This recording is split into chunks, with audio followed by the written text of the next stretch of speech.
Right, welcome to our CEO, especially in the hot seat this week, is the CEO of Mahindra. Sanjoy, how are you doing? Great, Maurice. Doing well, and thank you for having me on your show. I'm looking forward to spending some quality time with you. Sanjoy Gupta, that is a bit of a problem, is it not? Yeah, you are right. So I typically would say Sanjoy, not that Gupta. Sanjoy, you haven't been in South Africa very long. How long has it been? It's about 18 months now, Maurice. So when you arrived, that was pretty much at the time that all over the news was the Guptas. Was it a tricky thing for you coming in? Now you're the big boss of Mahindra in South Africa and everyone's talking Guptas. It was tricky, Maurice, and I was never used to hearing my title being called out on the radio day in and day out. Yeah. So whenever I started from home, I would drive to office. The only thing that I would hear in all the channels is Gupta. Yeah, it was a bit of amusement also. Yeah. And I really enjoyed it. Well, you've got the right attitude in terms of dealing with it, and it's certainly a nice way to get people talking about you, talking about Mahindra, and they're certainly not going to forget who you are. So that's not a bad thing. So, Sanjoy, background, obviously from India. Where did you get into the motor industry? What were you like as a boy growing up? Did you have passions and aspirations for motoring? Maurice, I started working about 28 years back, and my passion was more on the engineering part of it, repairing things, repairing the cycle, repairing the motorcycle at house. And it so happened that I got my first job in, after my tertiary education, I got my first job in an earth moving equipment company. Okay. I was responsible for servicing of yellow metal equipments in the coal mines. And in 1990, I got a chance to work for Mahindra, and I continue in Mahindra still. In between, I should tell you, I had a 5.5-year stint with Mahindra Ford, which was the joint venture between Ford and Mahindra when Ford came to India. And when I came back from Ford, I'm back again in Mahindra and still going strong. I suppose that's key, and it's not unique. A lot of the CEOs we've chatted to really have spent a lot of time working in different areas of the motor business, because I think when you are the boss, you need to have an understanding and a knowledge of all of those elements and how to put all the pieces together.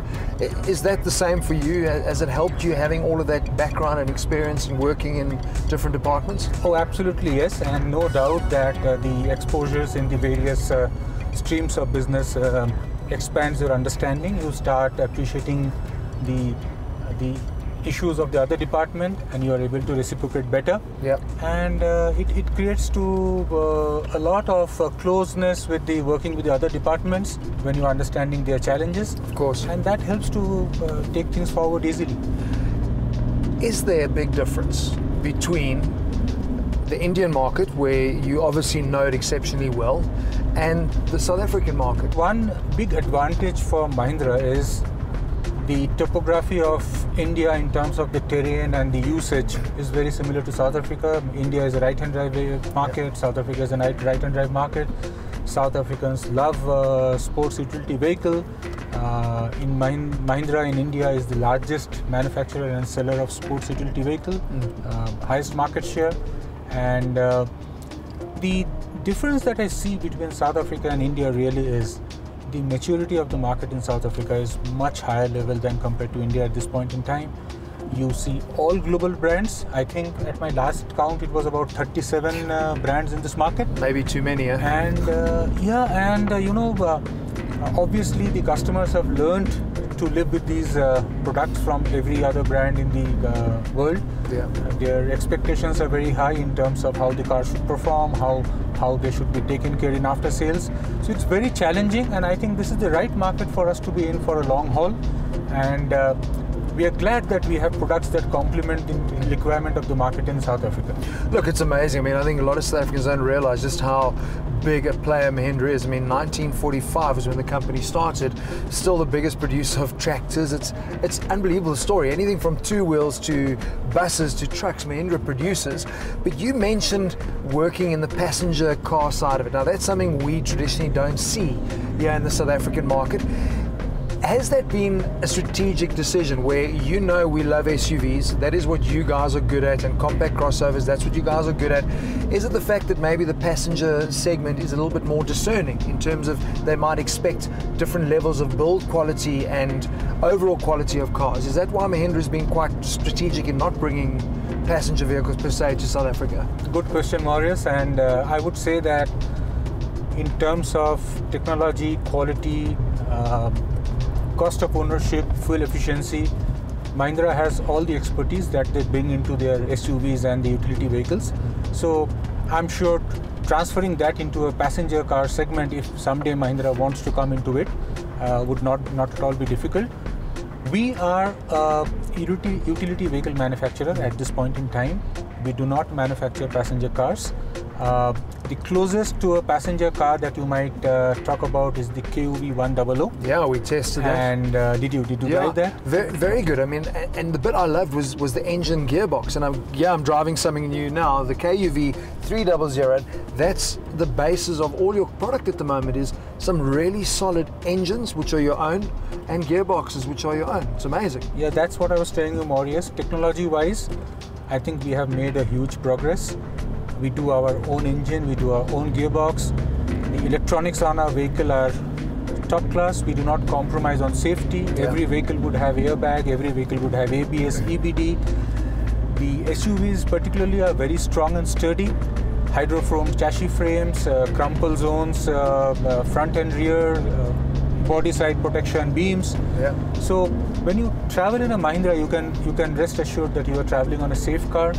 And as you know, Mahindras do very well on tar roads like what we are driving now, as well as gravel roads of the rural part of the country.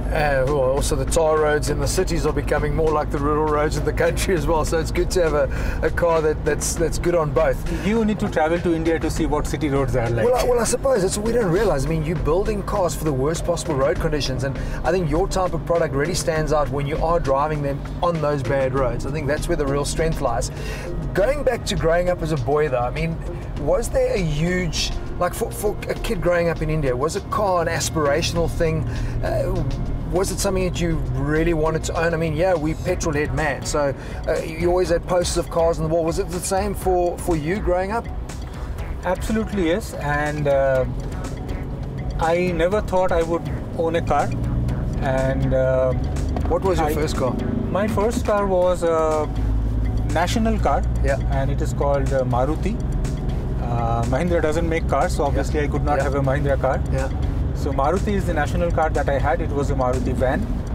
And a part of having a car, my second aspiration was, when would I have a car that has air conditioner and that has a power window? Amazing. And the technology has moved so fast. All cars in India today come with all these features, and I think it's good to know that the automobile industry is progressing so fast and so well. And I mean, India, so many other manufacturers, like we spoke about the relationship with Ford, are now producing cars that are manufactured in India. So that build quality's come on tremendously. Is there ever a possibility for Mahindra to say, well, listen, let's produce some stuff here in South Africa? Yeah. Personally, I'm very keen. I've been working with the local industry as well as our parent company, and right now what we are exploring is semi-knockdown assembly. Okay. It's in the stage where we are discussing on the business case. We have seen a couple of manufacturing locations across the country, and if I'm lucky, in my tenure, we would have a manufacturing here in South Africa. Listen, Sanjoy, this is great news. I know our time's up, but you speak about your tenure. What is the standard? 4 years? Yes, I'm on an intercompany transfer. That's 4 years.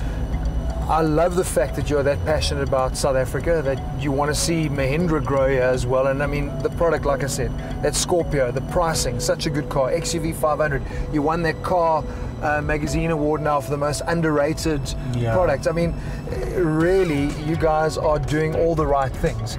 But before you leave and before we finish this interview, one last question. 18 months in South Africa, what do you love the most about South Africa? Undoubtedly the location, the the lot of bushes that I have visited, the Kruger Park, the rural heartland. Yeah. It's fun to drive out of the city, and I think by the time I leave, I would not have seen the entire of South Africa. There is lots and lots to explore, and I wish I would be able to do as much as I can.